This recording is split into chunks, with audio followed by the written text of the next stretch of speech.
بسم الله الرحمن الرحيم. الحمد لله رب العالمين، والصلاة والسلام على رسول الله وعلى أهله وأصحابه أجمعين.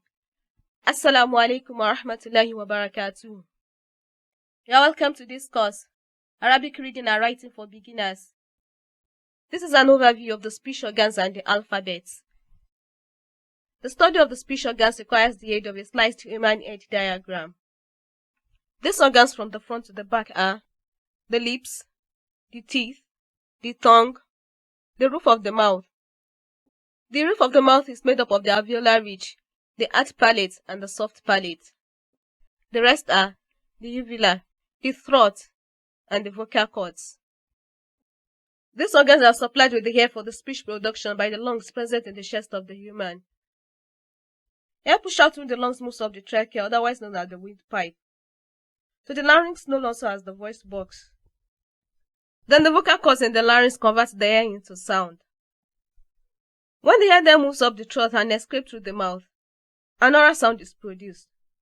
And for this to take place, the velum must be raised. But when the velum is lower, then the air moves through the throat to the nasal cavity and flows out from the nose.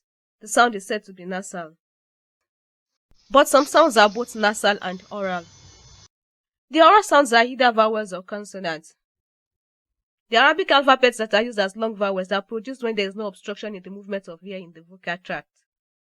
But the consonants are produced when one speech organ collides with another and cause an obstruction in the movement of the air from the throat to the mouth.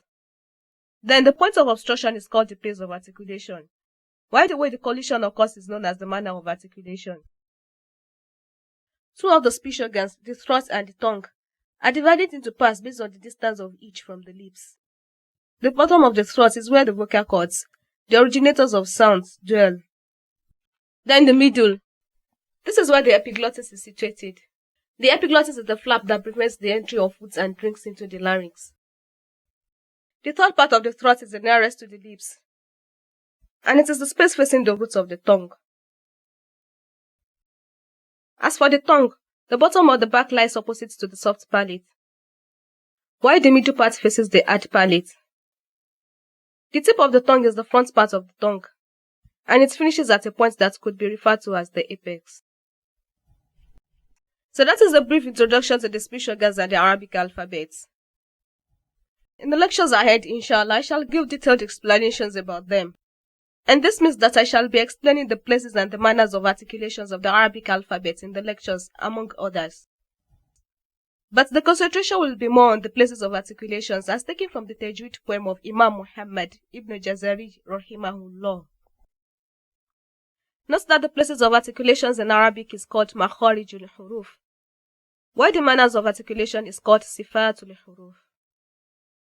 Now let's start.